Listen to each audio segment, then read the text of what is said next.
नमस्कार। धार्मिक रतन चैनल में आपका स्वागत है। आज हम आपको भगवान शिव के नंदीश्वर अवतार के बारे में बताएंगे। सब भक्तजन नंदी को शिव जी का मुख्य गण ही जानते हैं और उसी भाव से उनकी पूजा भी करते हैं, पर वास्तव में नंदी महाराज स्वयं शिव जी का ही अवतार हैं। इसकी कथा इस प्रकार है। प्राचीन काल में जब एक बार सनत कुमार जी ने नंदीश्वर से पूछा कि हे नंदीश्वर, आप महादेव के अंश से कैसे उत्पन्न हुए और आपने शिवत्व को कैसे प्राप्त किया, तब नंदीश्वर ने उन्हें अपने जन्म की कथा सुनाई। एक शिलाद नाम के ऋषि हुए हैं। पितरों के उद्धार की इच्छा से उन्होंने इंद्र की कठोर तपस्या की। तब से प्रसन्न होकर इंद्र उनको वरदान देने के लिए उपस्थित हुए। तब शिलाद ने कहा कि हे देवेंद्र, आप मुझे मृत्युहीन एवं अयोनिज पुत्र प्रदान करें। इंद्र ने कहा कि हे शिलाद मुनि, यह वरदान तो मैं आपको नहीं दे सकता। इस वरदान के लिए आपको शिवजी की तपस्या करनी पड़ेगी, वे ही ऐसा वरदान दे सकते हैं। ऐसा कहकर इंद्र वहाँ से चले गए। इंद्र के जाने के पश्चात शिलाद मुनि ने 1000 वर्ष तक शिवजी का तप किया। तपस्या से प्रसन्न होकर शिवजी पार्वती सहित वहाँ पर प्रकट हुए। शिलाद को वर मांगने के लिए कहा। शिलाद मुनि ने शिवजी से भी मृत्युहीन एवं अयोनिज पुत्र की कामना की।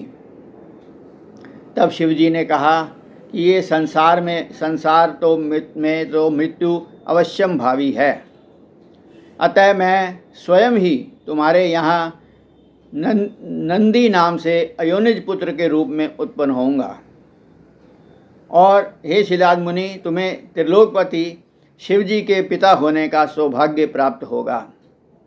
इस प्रकार शिलाद को वर देकर शिवजी पार्वती सहित अंतर्ध्यान हो गए।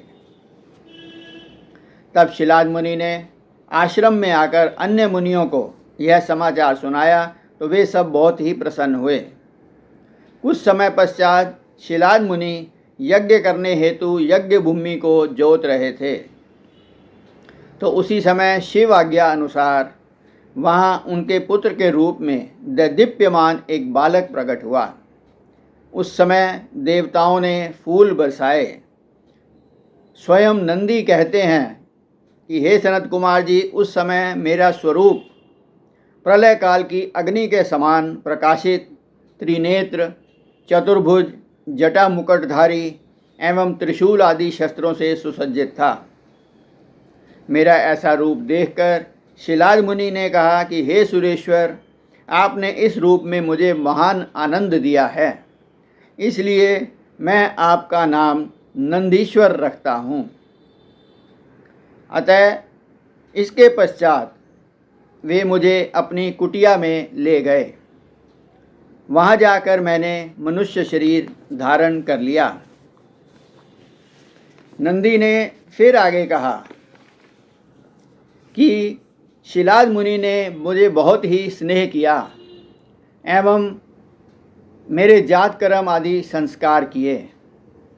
मुझे 5 वर्ष की अवस्था में ही सारे वेद शास्त्रों का अध्ययन करा दिया।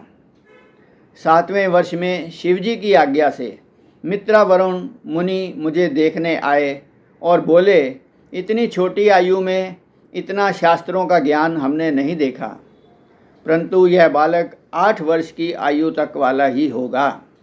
यह सुनकर शिलाद मुनि रोने लगे। तब मैंने कहा कि पिताजी, आप क्यों रोते हो? मुझे मृत्यु नहीं आएगी, मैं अपने तप से मृत्यु को पराजित कर दूंगा।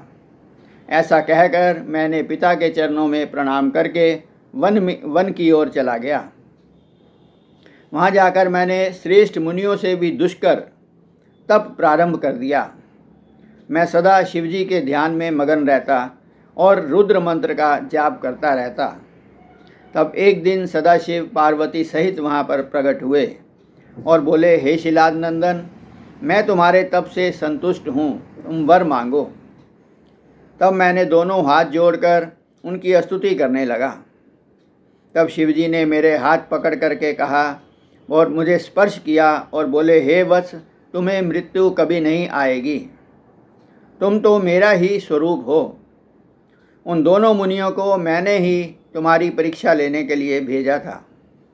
तुम अजर, अमर, अक्षय, अविनाशी और हमेशा मेरे प्रिय रहोगे। ऐसा कहकर उन्होंने अपने कंठ से कमल माला उतार करके मेरे कंठ में डाल दी।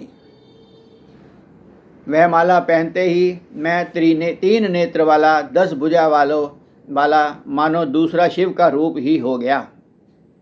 तब शिवजी ने पार्वती जी से कहा कि मैं नंदी को अपना गणेश्वर पद देता हूँ। तब माता पार्वती ने भी कहा कि नंदी आज से मेरा महाप्रिय पुत्र हुआ। तब शिवजी ने सभी गणों को बुला करके घोषणा की कि नंदी मेरा पुत्र एवं गणों का अधिपति हुआ। तब सभी गणों ने मुझे स्नान कराया एवं मेरा अभिषेक किया गया एवं स्वयं शिवजी एवं ब्रह्मा जी एवं इंद्र ने भी मेरा अभिषेक किया। इसके पश्चात ब्रह्मा जी ने मरुत की कन्या सुयशा से मेरा विवाह करा दिया। विवाह के पश्चात मैंने ब्रह्मा जी और शिवजी को प्रणाम किया तो शिवजी ने कहा कि हे पुत्र, तुम मेरे सदा प्रिय रहोगे, जहाँ मैं रहूँगा तुम वहीं रहोगे। हे सनत कुमार जी, इस प्रकार मैंने शिवत्व को प्राप्त किया। बोलिए शिव अवतारी नंदीश्वर महाराज की जय। आइए आज का प्रसंग समाप्त करने से पूर्व 2 मिनट के लिए भगवत भजन कर लेते हैं। तुम अगर द्वार भोले के आते रहो, काम जो भी हैं बिगड़े सुधर जाएंगे। तुम अगर द्वार भोले के आते रहो, काम जो भी हैं बिगड़े सुधर जाएंगे। बाबा शिव को पुकारा जो मन से कभी, जो खजाने हैं खाली वो भर जाएंगे।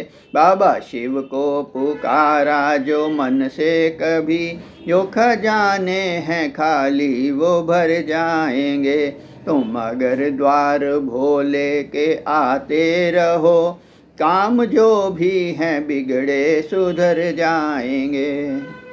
बोलिए शंकर भगवान की जय। बोलिए नंदीश्वर महाराज की जय।